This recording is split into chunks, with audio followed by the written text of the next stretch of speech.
Okay. Good afternoon, everybody. Maswera sei munhu Good wese. afternoon. Good afternoon, everybody who's joined us on Zoom. Maswera sei munhu wese ari paZoom atijoina. I would like to begin to wanted to introduce a theme for today's study. Ndoda kuintrodusa theme yechidzidzo chedu chanhasi. I hope that this theme will help us to remember the topic that we cover today. Ndinovimba kuti theme iyi ichatidetsera kurangarira topic yatichakavha nhasi. The theme for today is Utopia. Dingindira rechidzidzo chedu nhasi rinonzi Utopia. And I will explain the meaning of the word first. Ndichatanga ndatsanangura kuti rinomboreveiko zwi irori. The word utopia is derived from Greek words. Izwi rekuti Utopia rinotorwa kubva kune mazwi ekuGreece. There are two spellings. Kune zviperengo zviviri. Utopia with a U. The Greek prefix is OU. Kana iri Utopia inotanga na U, Greek prefix inonzi OU. And the other spelling is from letters that look like this. Chimwe chiperengo chacho chinobva chaita sechanyorwa pabhodhi ichi. But the English words are pronounced the same. Asi kana totaura muchirungu zvinotaurwa zvichisaunda zvakafanana. The meaning of this one translates to no place. Rekutanga rinotranslata kuti kusiri nzvimbo. And this one, it means good place. Rechipiri roreva kuti nzvimbo yakanaka. But over time, these words have been combined and people use them interchangeably. Asi mukufamba kwenguva, mazwi aya akazosanganiswa, vanhu vakatanga kumashandisa vachichinjanisa zvaanoreva.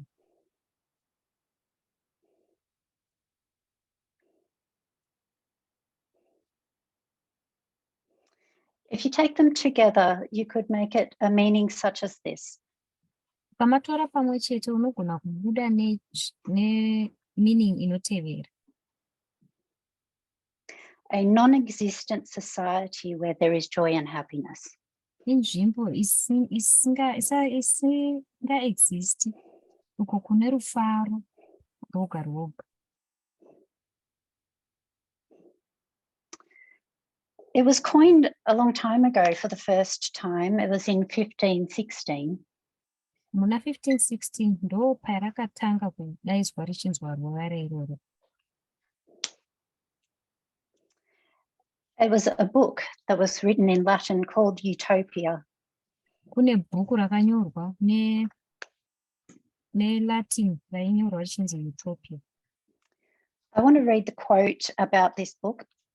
Ndoda kuverenga quotation yebhuku irori. For the translators, it's quote number 1. It is, there is a famous book written in 1516. Its full title in Latin is A Truly Golden Little Book That's Both Beneficial and Enjoyable, which is about how things should operate in a state and about the new island called Utopia. It is a work of fiction and socio-political satire depicting a fictional island society and its religious, social and political customs. It was a blueprint for an ideal society with minimal crime, violence and poverty. Pane bhuku rine mukurumbira rakanyorwa muna 1516. Musoro wenyaya waro muLatin rinonzi A Truly Golden Book That is Beneficial and Enjoyable, which is about how things should operate in a state and about the new island called Utopia. Wakareba. Ibasa re-fiction ne-socio-political satire richiratidza island society iri fictional uye iine chitendero mumasocial nema-political customs. And we're heading toward a utopia. iri ideal isina crime kana violence kana poverty. Isu tiri movement yakananga And by the end of utopia. today's two presentations, I hope that we would have a better idea of what true utopia would look like. Ndinovimba kuti patichapedza presentation mbiri dzanhasi tichange tiine idea yazvokwadi kuti utopia chaiyo chaiyo and how ndeipi it differs from the kind of utopias being offered by others. uye kuti inosiyana sei nedzimwe utopia dziri kuofewa nevamwe vanhu. So if utopia is an island, a beautiful, wonderful place, Saka kana utopia iri island, nzvimbo yakaisvonakanaka, I imagine that if we were on a boat, it would be the place where we want to go. ukafunga kuti dei tiri muchikepe, inzvimbo yataida kakuenda isu. If we were to simplify movements in the world today, Dei taida kuisa zviri nyore mamovements ari munyika muzuva ranhasi. although there may be different ideas about utopia, we'll simplify it to the two streams that we see working in the left wing and the right wing.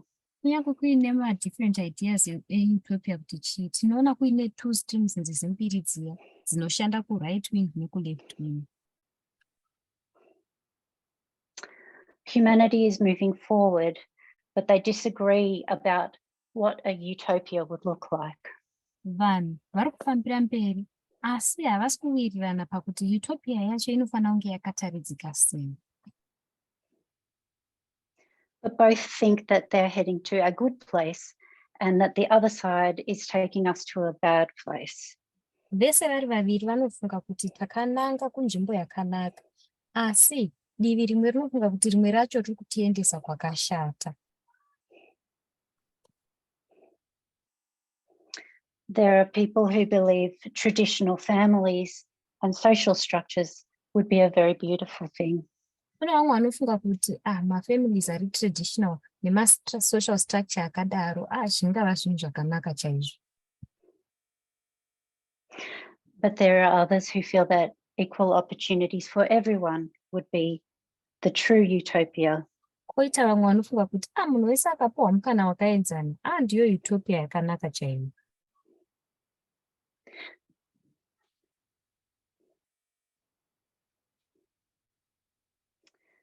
And we know that in this movement we align ourselves with the left wing or the liberal side. Tinoziva kuti movement inoyi tinozvinanganisa nedivi reku-left kana kuti rinonzi liberal side. But we have also learned that there are problems on the left. Asi takazodzidzawo kuti mu-left side imo mutoriwo nemadambudziko amo. We need to sift the left because they don't always understand racism. Tinofanira kupepeta veku-left nekuti hadzisi nguva dzese dzavanonzwisisa nyaya dzerusaruraganda. For example, we have seen that they have sometimes got problems with anti-Semitism. Semuenzaniso, takamboona kuti dzimwe nguva vanoita matambudziko nenyaya dzeruvengo pane We know vanhu. that they have not understood sexism correctly in many cases. Tinoziva kuti havanzwisisi sexism zvakanaka nguva dzakawanda. Many times you can tell by the way they dress. Kazhinji ukatarisa kamupfekere kavo unotogona kutoona. And sometimes because they confuse an issue about sexism and confuse that with an issue about race, and will label things as far right, white supremacists. Dzimwe nguva vanokonfuza zvinhu sekuti zvesexism nezveracism vobva vazvipa label yekuti far right white supremacist. But when it's Proud Boys attending a pride rally, Asi kana vari we know it's an issue about sexism. Kana vari ma-proud boys vari kuatenda proud rally, tinoziva kuti nyaya ye-sexism.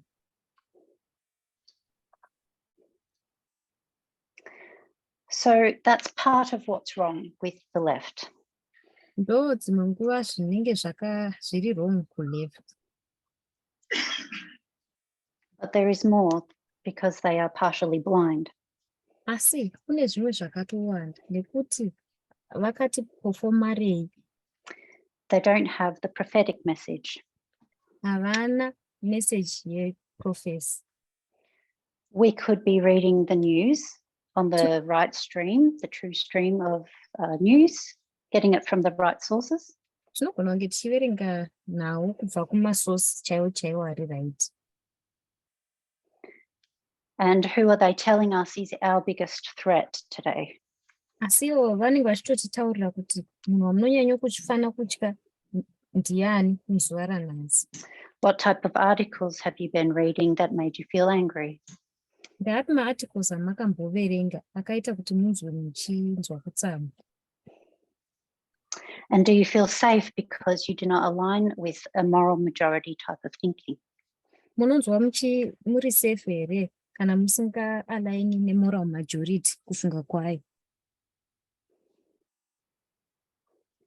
In the left wing, have you seen any journalists warning you about Pope Francis?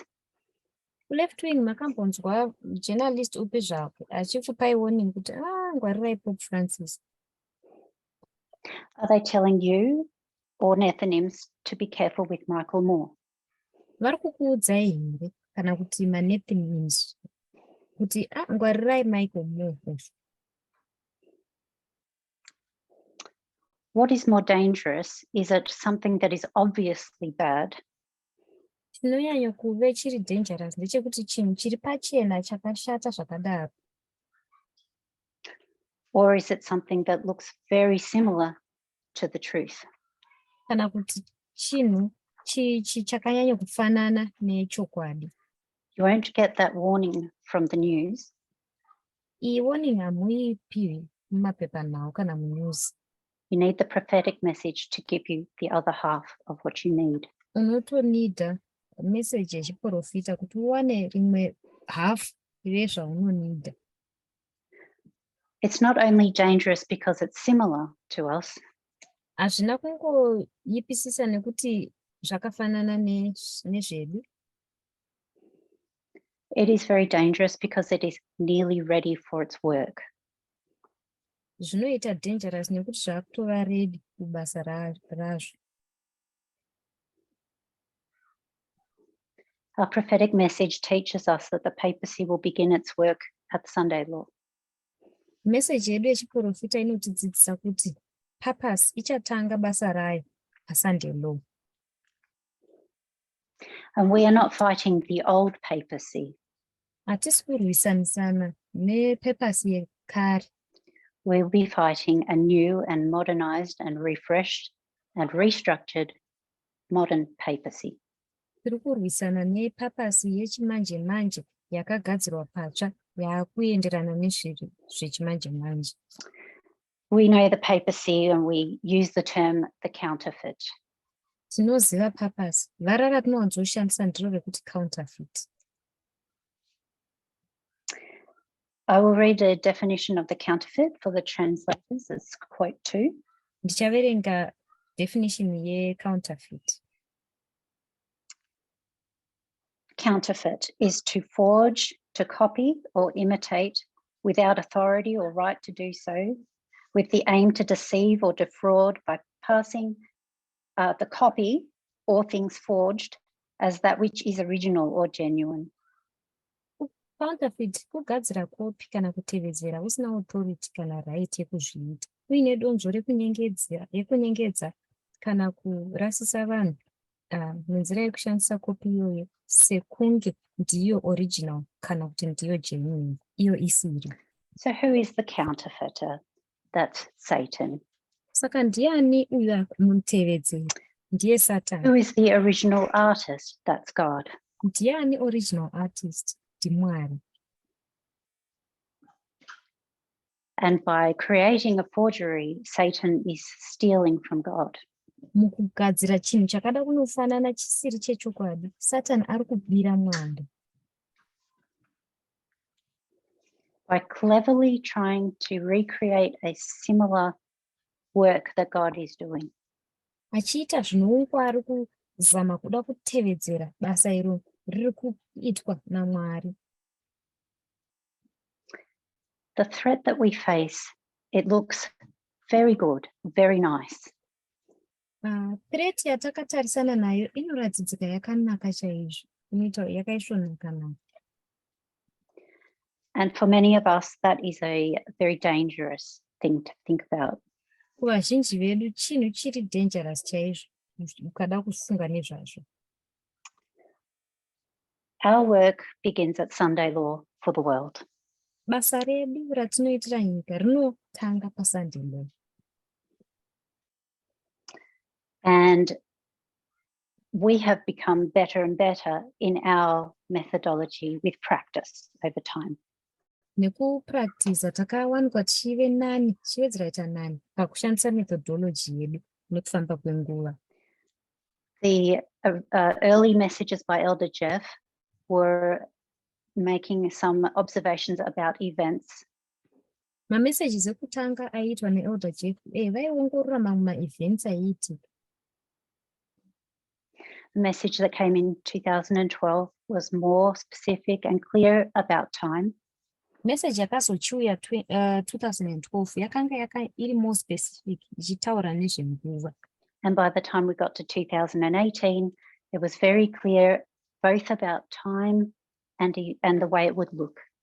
Patakazosvika 2018 zvapachena kuti iyi message yetime uye kuti ichange ichiratidzika sei. It's not only us that has been improving with practice. Hatisingori isusu taatiri kuimprova nekupractiza. Who else has been practicing counterfeiting God's work? Ndiani zvakare aipractiza kutevedzera basa raMwari? Satan has been working on copying God for a long time. Satan anga ari kushanda mukutevedzera Mwari kwenguva refu. So I want to have a look at comparing our God's church with the counterfeit. Lot tichitarisa manje tichicompare kereke yaMwari nekereke yaSatan. And considering how much better the counterfeiting is in terms of speed and skill. Tichitarisa kuti ava vanotevedzera fast sei, better sei munyaya dzespeed nemaskills avanawo.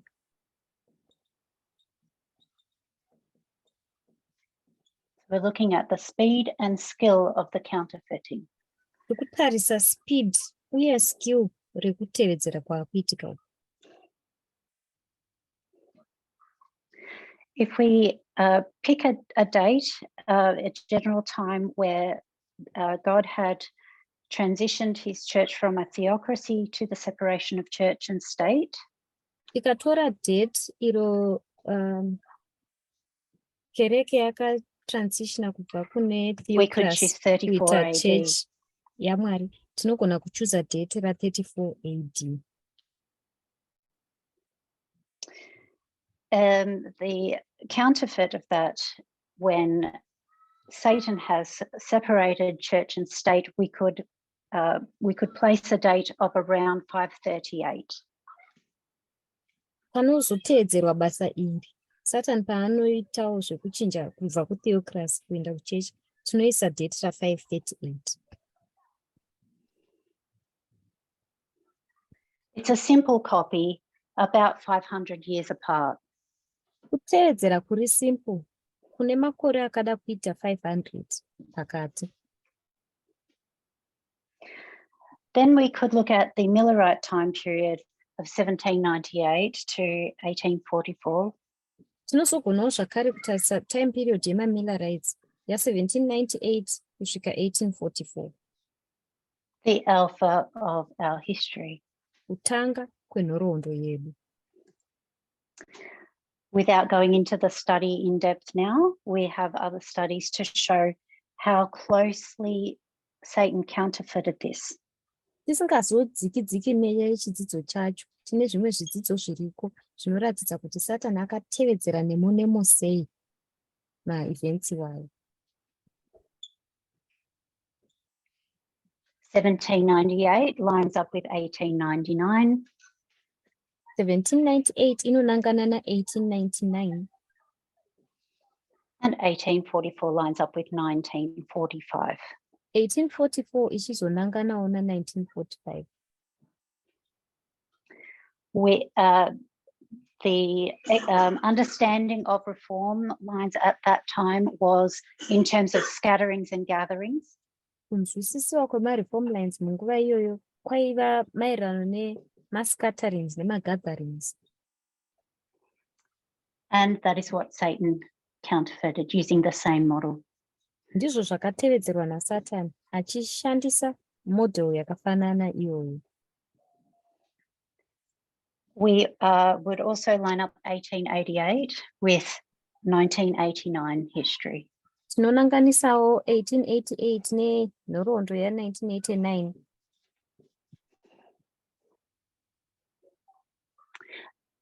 Again, using this same type of work. Tichishandisa basa rakangofanana iroro.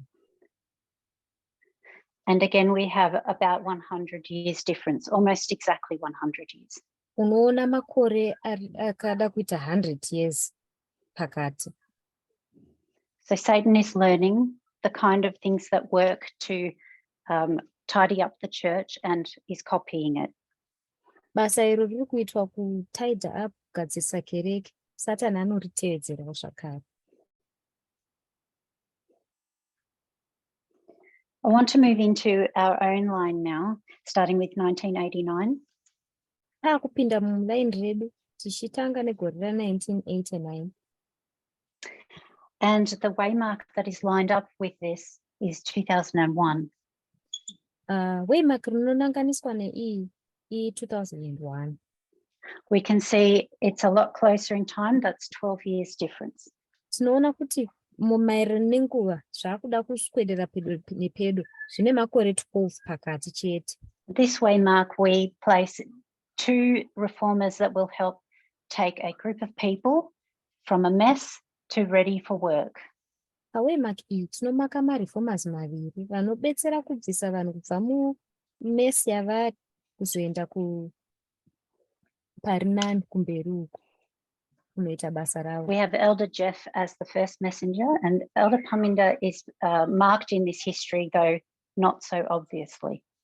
Tina Elder Jeff sareformer vedu vekutanga, uye tina Elder Paminda vanomakwa munhoroondo iyoyo, kunyange zvazvo zvisiri pachena kudaro.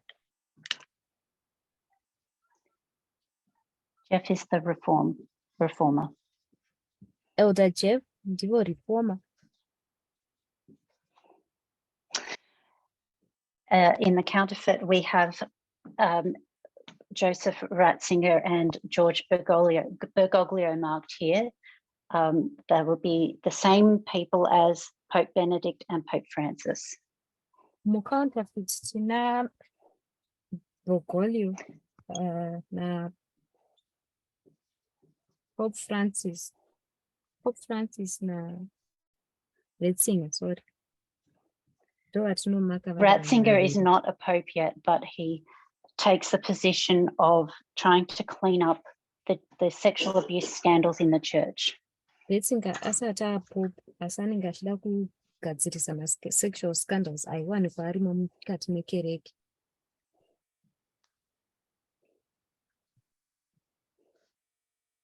He wants to clean up the church and prepare it for work. Anoda kuchenura kereke achiigadzirira tichiita basa. Bergoglio was marked here because he met with the Saint Galen group. Bergoglio anga asipo nekuti aisangana neboka reve Saint Galen.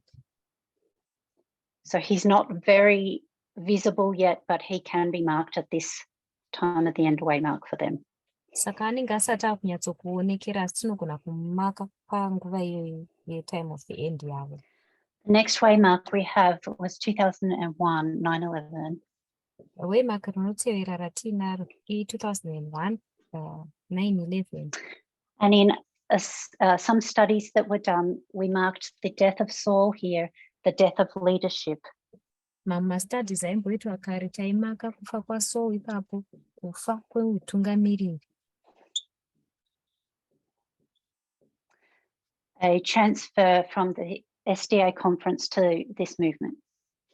Kutransferiwa kwekubva kuconference chechi yataiva kupinda kumovement ino yatava nayo.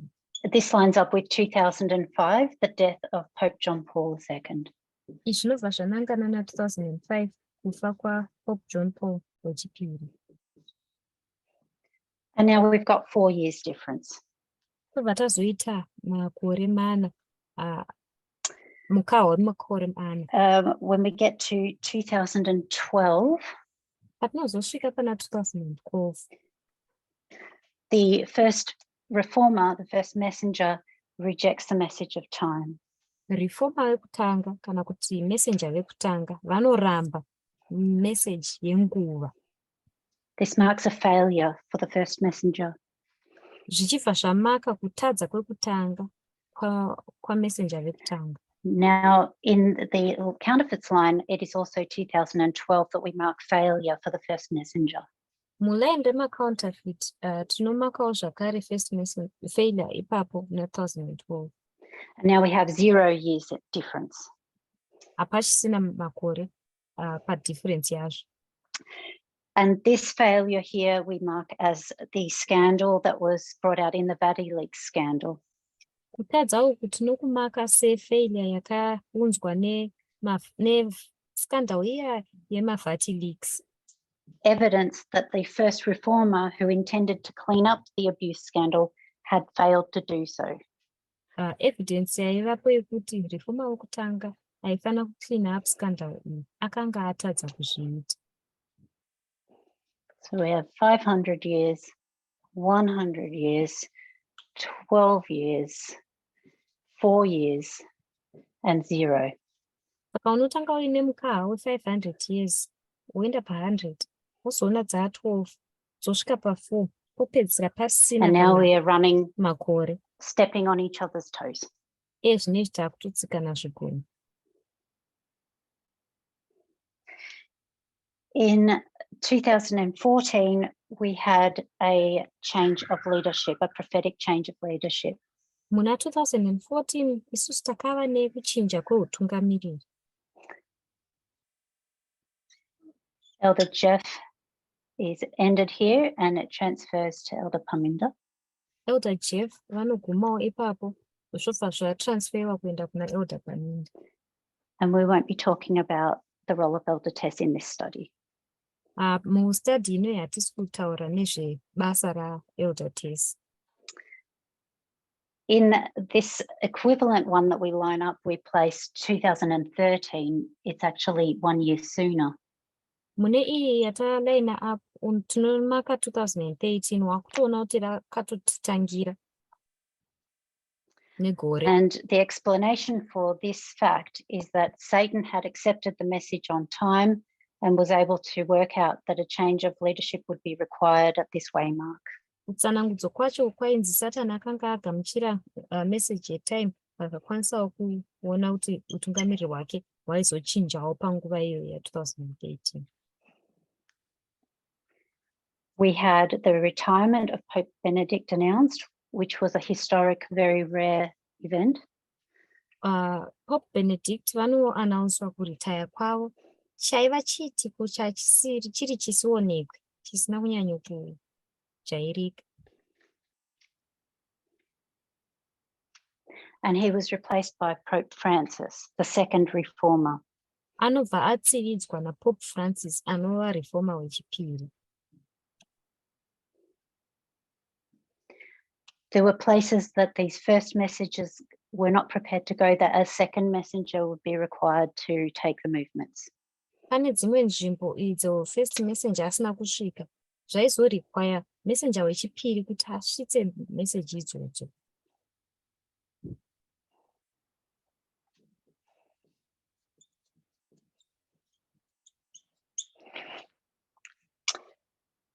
During this time period, we saw that the first messengers did not step down or back away completely. Panguva iyi takaona kuti messenger wekutanga haana kubva astepa down kana kutosiya movement zvachose. In this history, in our movement, there were disciples of Jeff and there were disciples of Elder Paminda. Munhoroondo iyoyi movement medu kwaiva nevaitevera Elder Jeff koita vamwe vaitevera Elder Paminda. Likewise, in the counterfeit, we had the disciples of Benedict and the disciples of Francis. Sezvatinoona mucounterfeit unoona vamwe vateveri vaBenedict vamwe vateveri vaFrancis.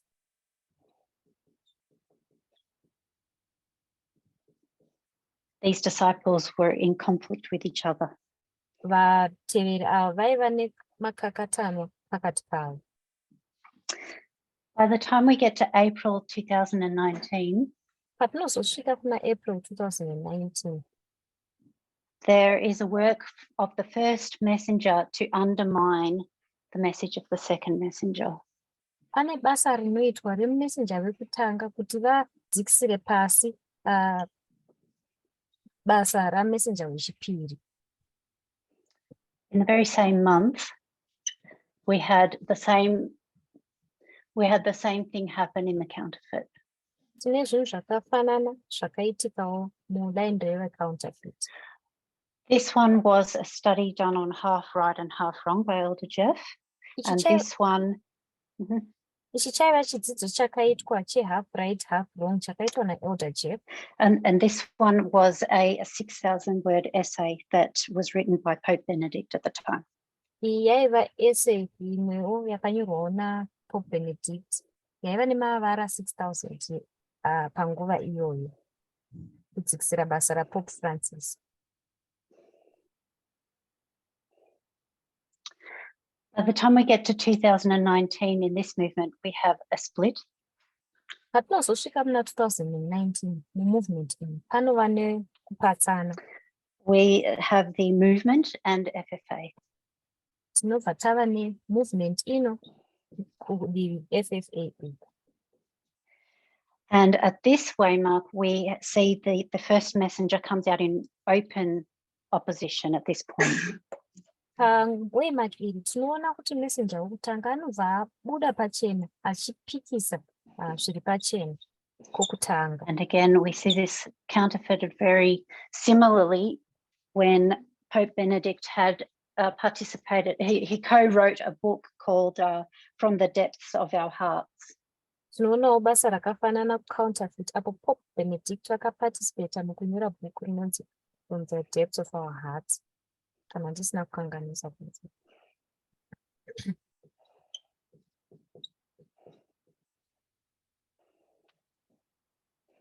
Among the Catholic people, there were two media sources which symbolized this split. Pakati pevanhu veCatholic kune mamedia sources maviri aisymboliza kupatsanurana uku. We saw a battle between NCR and EWTN. Takaona mukakatano pakati EWTN neNCR. What triggered this event, this fight, was the REPAM event in the Vatican with some statues. Takatangisa event iyi yaiva REPAM event yakaitika nemastatues mamwe akanga ari involved mazviri.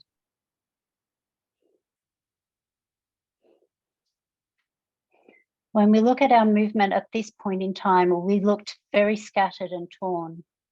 Tikatarisa movement yedu panguva iyoyo takaratidzika kunge takarasikira tiri zvidimbu zvidimbu. And in the counterfeit, they also looked very scattered and torn. There was no unity. Ndizvo zvakare zvairatidzika kucounterfeit, vakanga vakapararira kwakusina kubatana pakati. And based on all of this and knowing how close it is to each other, we can make predictions about what the next waymarks would be. Takuziva zvese izvi uye vakufambidzana kudai takugona kuita mapredictions ezvaizouya kumberi. Using the line of the end of ancient Israel, we knew that we would have an upper room experience here and be gathered. Tichishandisa mutsetse kuguma kwe-ancient Israel, takashandisa line re-upper room experience tikaziva kuti pamberi apa taizova nekubatana. So we could predict that in 2021, the papacy movement would be gathered. Saka taigonawo kuzopredicta kuti 2021 boka repapasi raizounganawo zvakare. We knew that we would be rising here as we have the Levites join us and the final cutting out of the mountain complete. Taiziva kuti maLevites vaizotijoinawo apa vaizoitwa cut out vachiraisawo. So what we see is a rising of the papacy leading up to the Sunday law mark. Saka chatinoona kusumuka kwepapasi ichizotisvitsa kuwaymark reSunday law. We expect to go and do a work in the world. Tinotarisira kusumuka toenda tichinoita basa munyika.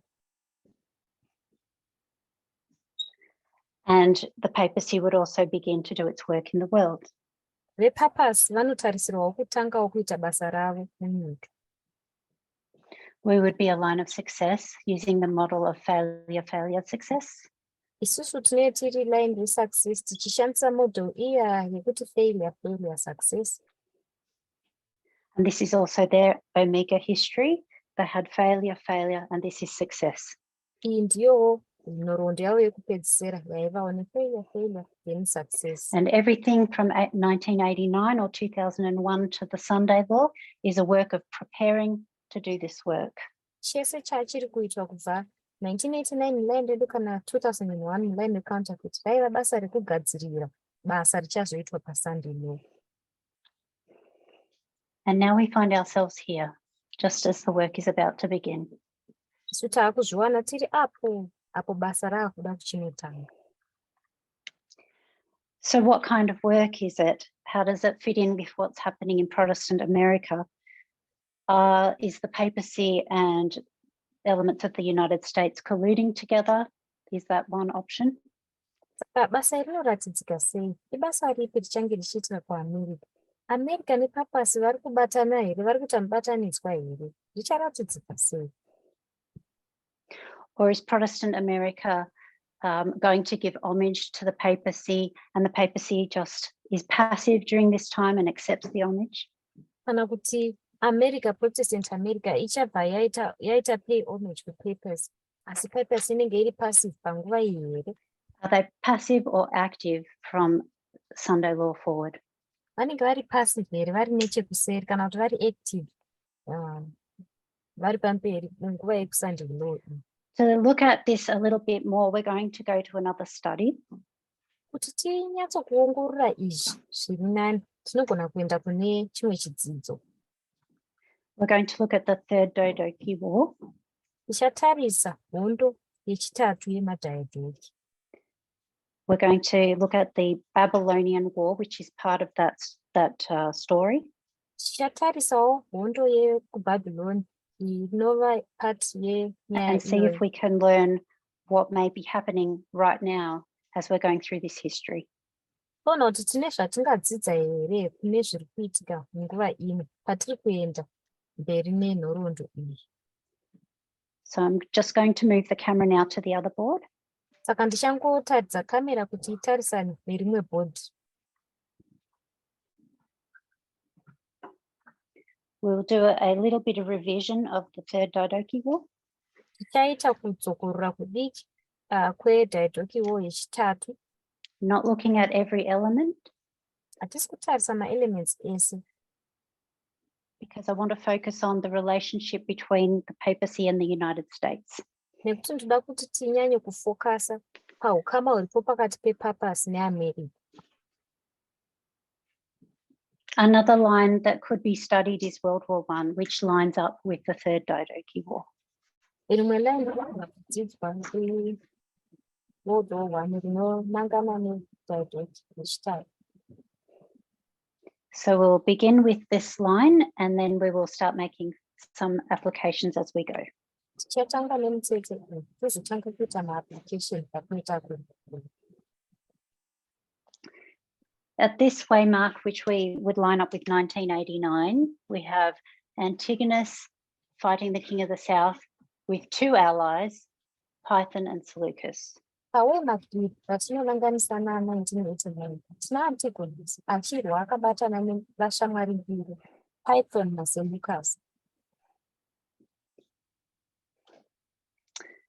We have application that Antigonus represents the United States. Paka-apply tichiti Antigonus anomirira the United States. Python is representing the Mujahideen, which changes its name to the Taliban. Python achimirira veMujahideen vanochinja zita ravo izvo vaidza vachiti Taliban. And Seleucus represents the papacy. Seleucus akamirirawo papacy. I won't prove the reasons behind that now, but you could go to the original study to learn this. Handizopruvhi mareasons ari kuseri kweizvi, asi unogona kudzokera kuzvidzidzo zvatakaita kare kudzidza pamusoro peizvi. This was taught in 2019 in Germany. Izvi zvakadzidziswa muna 2019 kuGermany.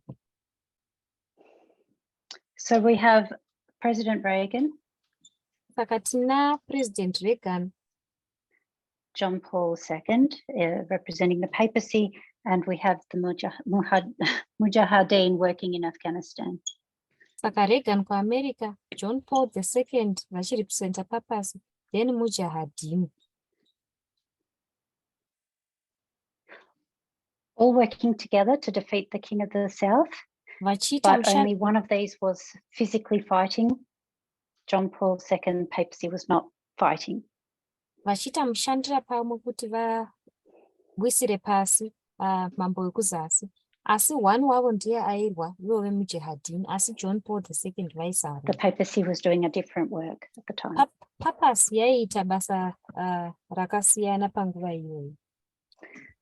After the Soviet Union fell, the relationship between John Paul II and America broke down. John Paul II, Soviet Union yadonha, ukama huri pakati paJohn Paul II neAmerica wakatsemuka.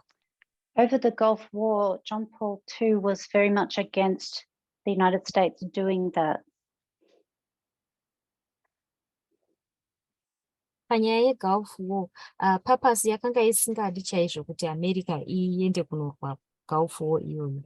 He made public statements, but he was ignored by the United States and basically discarded as no longer useful to them. Aita mapublic statements, asi akatoignoiwa neAmerica, akanyadziswa mukuita maannouncements aiita. He became very angry about this and was known as the Angry Pope. Akawanikwa achitsamwa chaizvo pamusoro paizvozvo, akabva atanga kuzivikanwa saPope vakatsamwa, kana the Angry Pope. What happens next in the Third Dodoki War that we mark on our line is that Antigonus kills Python because he's starting to act unilaterally and seeing his allies as a threat. Chinoitika padanho rechipiri ndechekuti Antigonus anouraya Python nekuti akutanga kuacta zviri unilateral achida kuonekwa saiye samasimba, saka anouraya vaaishanda navo.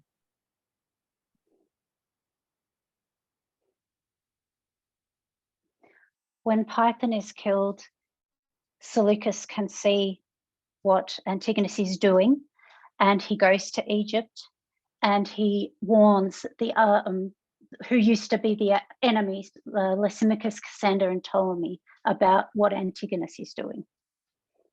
Panofa Python, Seleucus anoenda kunoudza shamwari dzake kuti vedu veonai zviri kuitwa naAntigonus, vachiudza vari kuEgypt, Lysimachus, Cassander naPtolemy.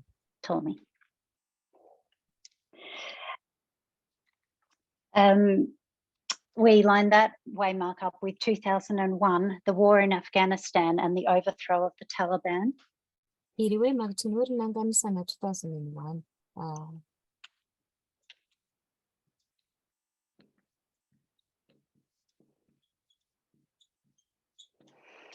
So what we see here is that the Hondo relationship Afghan. between the papacy and the United States has completely broken down, and the papacy is now moved across to the King of the South and is working with the three allies. Tinoona kuti ukama huri pakati peAmerica nepapasi hwatsemuka, ende Seleucus ari kunoshandawo nemibatanidzwa mitatu.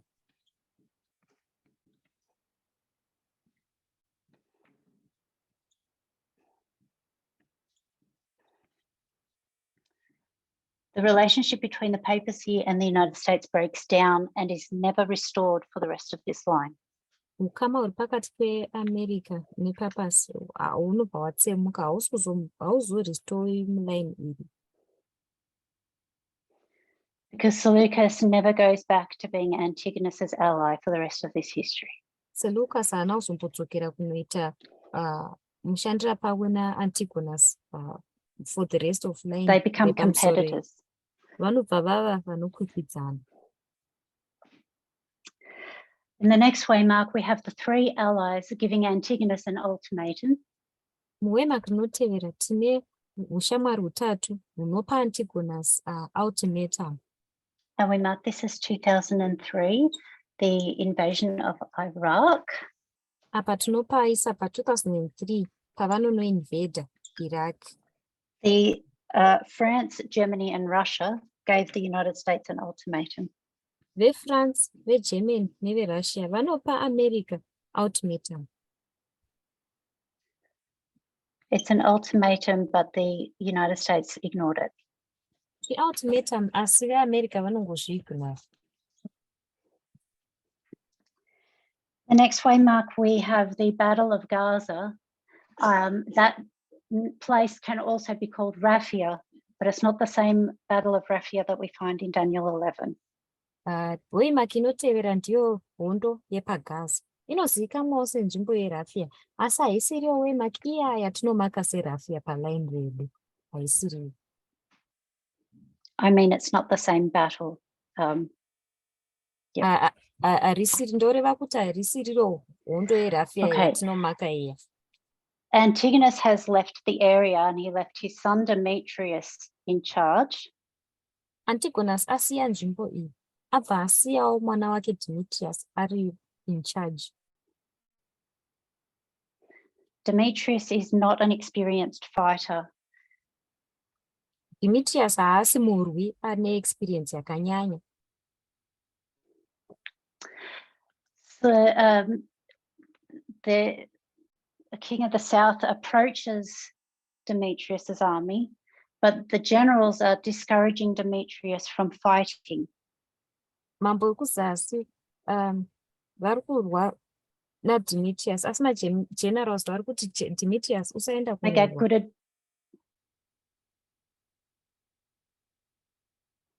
They were giving Demetrius good advice because he was too inexperienced to take on such a professional fighter as Ptolemy.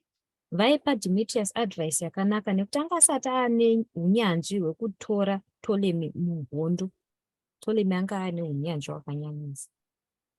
And it was actually Seleucus working to encourage the King of the South to fight Demetrius and his army. Seleucus ndiye aitoshanda neKing of the South achimuencourage kuti endai munorwa naDemetrius nehondo dzake idzi.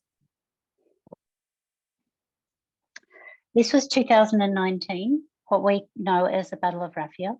Iyi 2019 yatinoziva sehondo yeRaphia.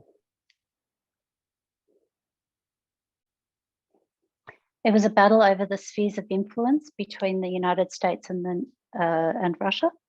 Kwaiva kurwa pakati pemasphere of influence pakati peAmerica neRussia. We had a person in charge who was very inexperienced, that would be Donald Trump. Paiva nemunhu akapiwa charge anga aine experience shoma, aiva iye Donald Trump. The army generals told him not to withdraw his troops from Syria. Maarmy general vakatomti usabvisa mauto kubva kuSyria. Just as Demetrius ignored his generals, Trump also did the same. Sezvakangoita Demetrius achiignora magenerals ake, Trump ndo zvaakaita zvakafanana naizvozvo. And just as Demetrius lost miserably, so did Trump. They lost many spheres of influence to Russia. Sekuruza kwakaita Demetrius zvakanyanyisa, Trump akaruzawo maspheres of influence akawanda kuRussia.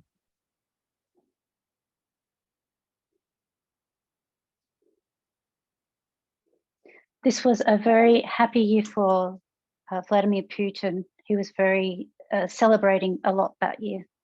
Iri gore rakanga riri remufaro wakanyanyisa kuRussia. Kuna Putin aicelebrata zvakanyanyisa gore iroro. He had won a lot of friends in Africa, South America, and elsewhere that year. Akanga ahwina shamwari kuAfrica, kuSouth America, nekune dzimwe nzvimbo dzakasiyana. And it seems prophetically that the papacy had some role in that. Prophetically zvairatidzika kuti papasi yakaine chekuita muzviitiko zvese izvi. So I'm going to mark spheres of influence going to the King of the South. Ndichamaka kuti maspheres of influence aenda kuna King of the South. The next waymark is, on this line is the peace of the dynasts. Waymark inotevera muline iri ndiro rinonzi peace of the dynasts. And in 2021, that is when we see the King of the North and the King of the South fight again. 2021 ndo patinoona King of the North na King of the South vachirwa zvakare. This is not a hot war. This is an information war that comes before the fighting in Ukraine. Haizi hondo inopisa.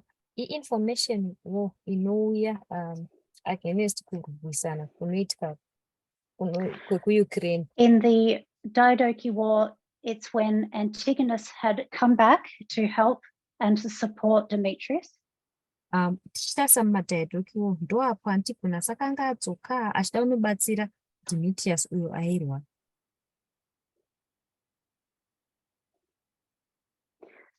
Antigonus was a good fighter. He successfully won this battle, and the fighting went all the way up to the borders of the King of the South.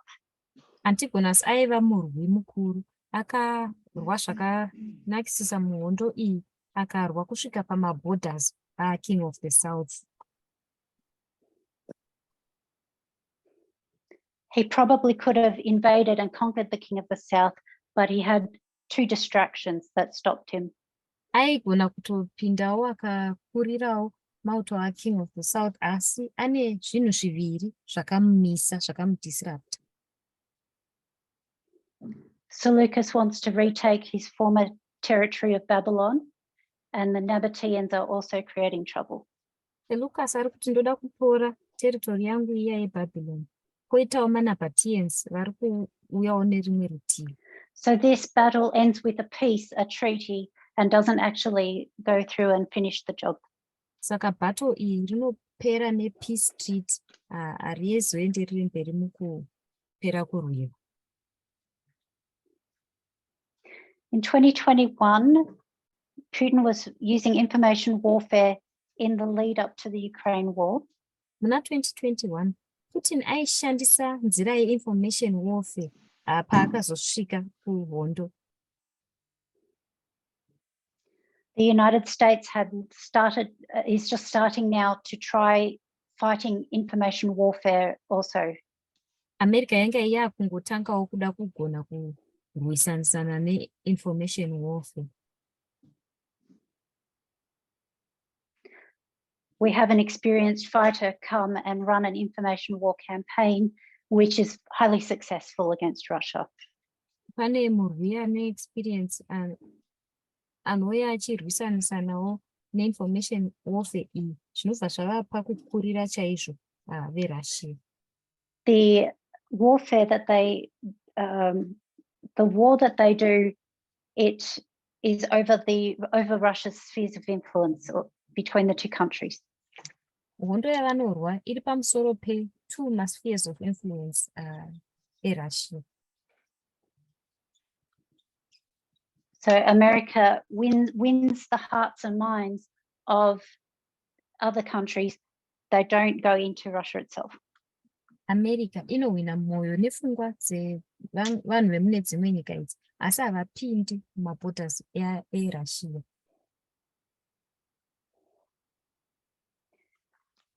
Maybe if they had have kept going, they could have done more damage.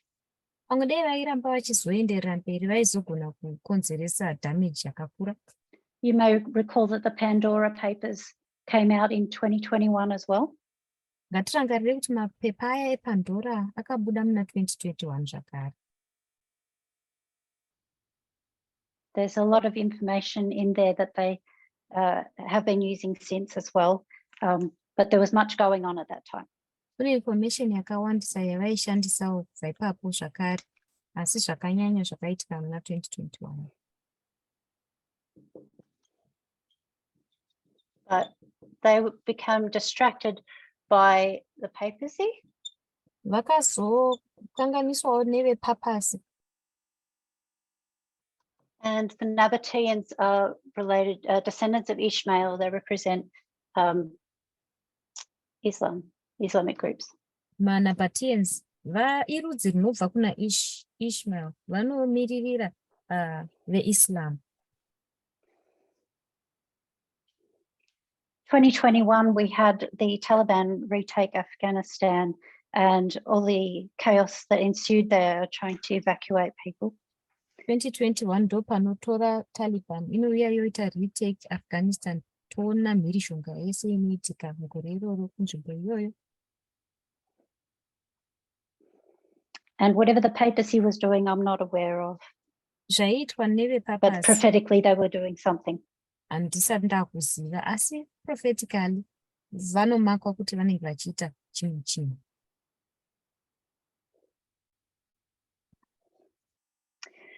So right now we are here, and we know that in the line we just looked at before, that there is a work that begins at Sunday Law for the papacy.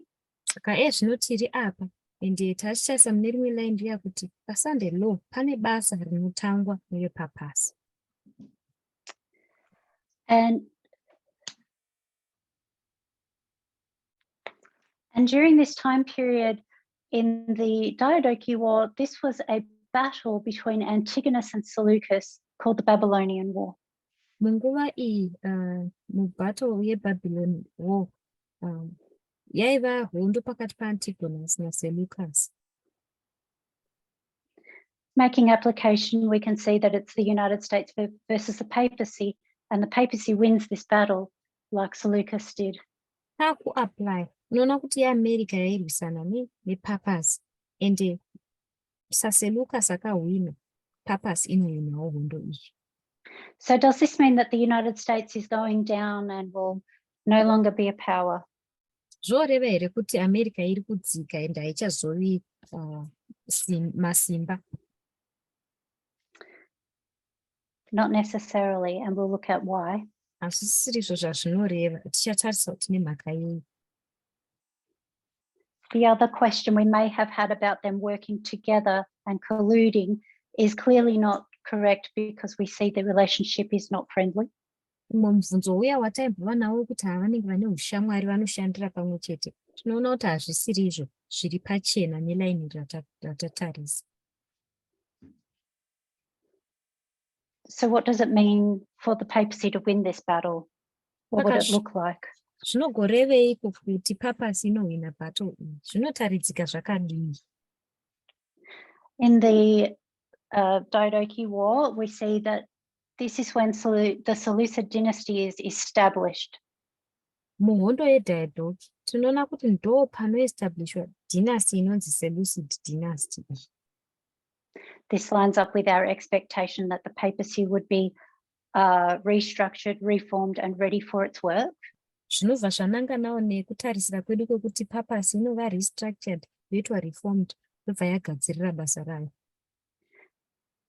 And Seleucus was not passive, he was active after the Sunday Law. seLucas anga asina kungogara aitova active after Sunday law. Once he's established, he begins to do his Eastern campaign.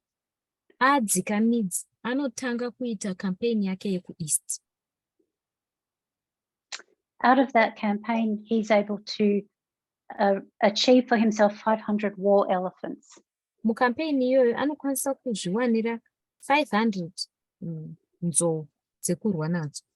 And what do elephants represent in our lines that we use? It represents information war. Nzou dzinomirira chii muline? Dzinomirira hondo ye-information.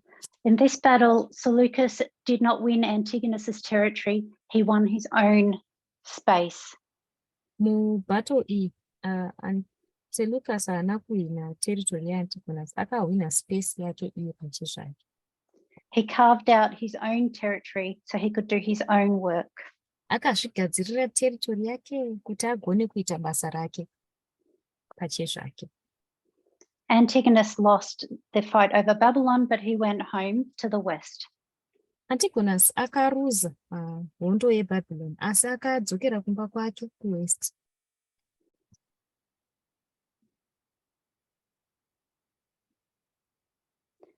Where he remains a superpower and continues to fight on. Uko anoramba aine masimba ose, ari superpower, oramba achiendera mberi mukurwa. So we can mark here that the papacy is conducting information warfare. Saka tinogona kumaka panapa kuti papacy iri kuita hondo yeinformation. The papacy has its own geographies where it's highly influential. Papacy ine ma-geographical areas ayo aine influence yakatonyanyisa.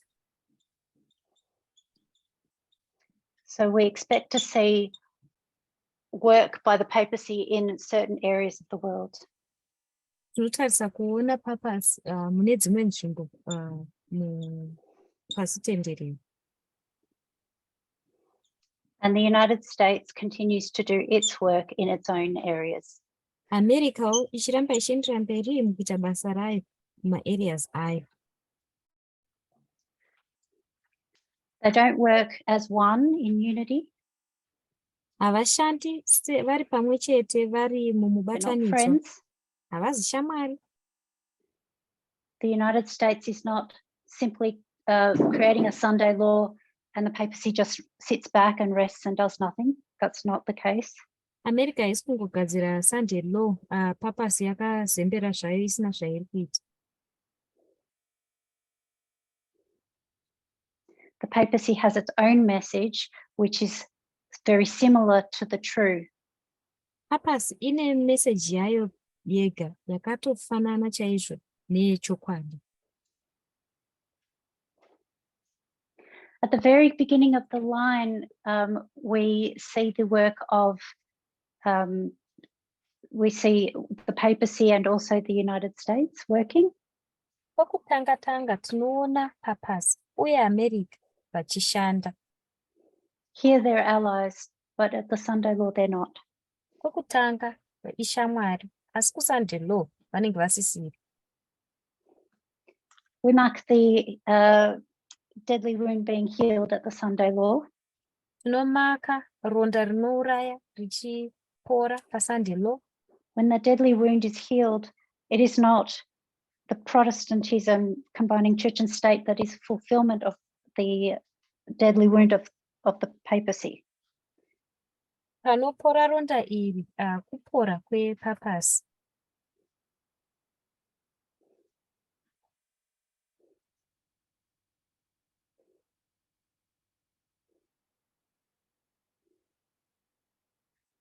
If the papacy is the mother and Protestantism is the daughters, Kana papacy iriyo mai, Protestantism variyo vanasikana. and the mother is the one that received the deadly wound, Mai varivo vakawana ronda rinouraya. when the deadly wound is healed, it is the mother's wound that is healed. Panopora ronda riya rinouraya, ironda ramai rinopora.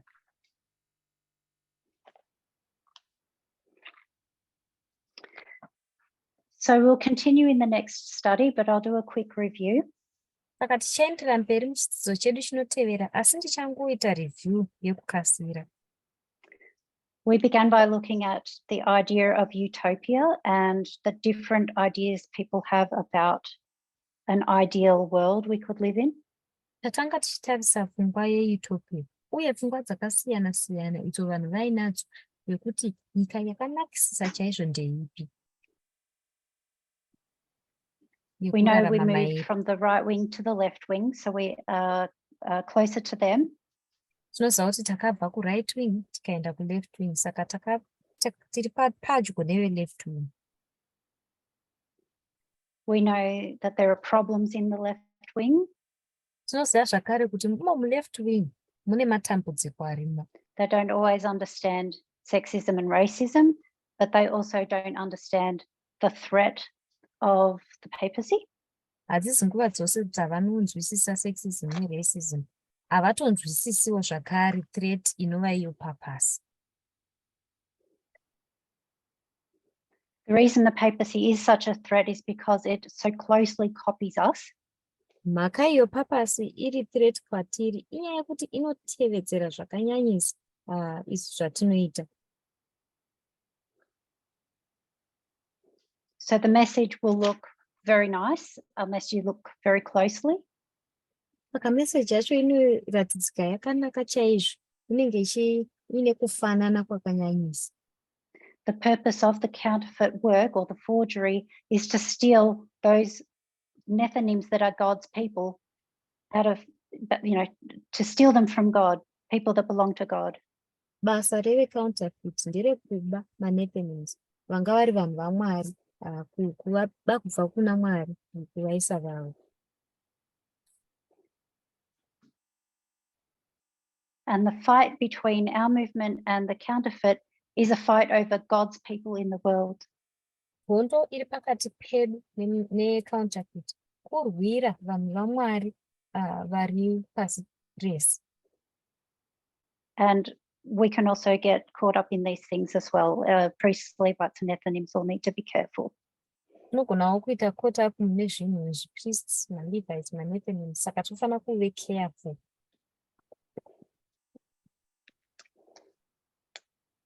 We spend a little bit of time looking at how similar Satan has been counterfeiting our God's work. Tambopedza chinguva tichitarisa kuti ko Satani aitevedzera sei basa raMwari.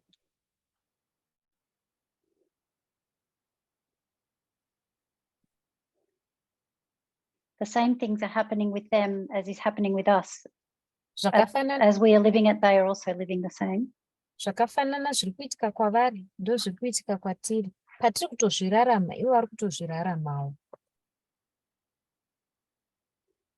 Sometimes we may feel that we are a small movement. We may sometimes feel that how can we be significant? Dzimwe nguva togona kunzwa kuti haisi tiri ka-movement kadiki, saka tinogova significant sei. But Satan doesn't think we're insignificant. Satan is copying our every move. Satani haatombofungi kuti tiri insignificant, ari kutevedzera matsiko ese atiri kutora.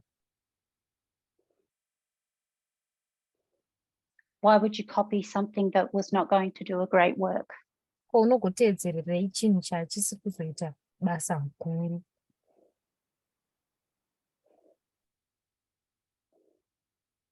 Because Satan knows it will be a line of success. So he's doing the same thing.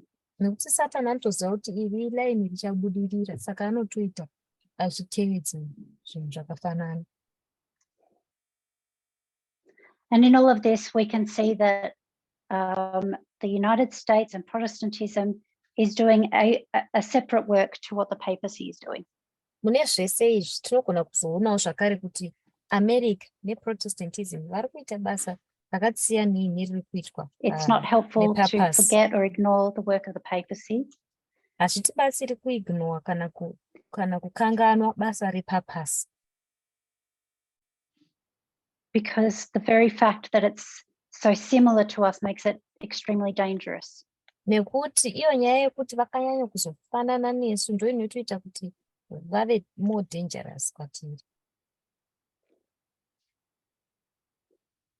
If we're fighting over the Nethinims, in the next study, I want to look at the line of the Nethinims.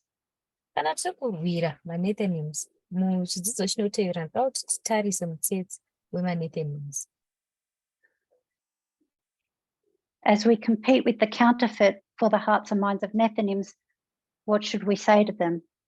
Patinenge tichiita makwikwi necounterfeit, tichirwira mwoyo nepfungwa dzemaNethinims, tinofanira kutaura kuti kudiko kwavari. And what kind of utopias might they be hoping for? Ivo vanenge vachitarisira utopia dzakamira sei? So if you'll kneel with me, we'll close in prayer. Mukapfugama neni tinovhara nemunamato.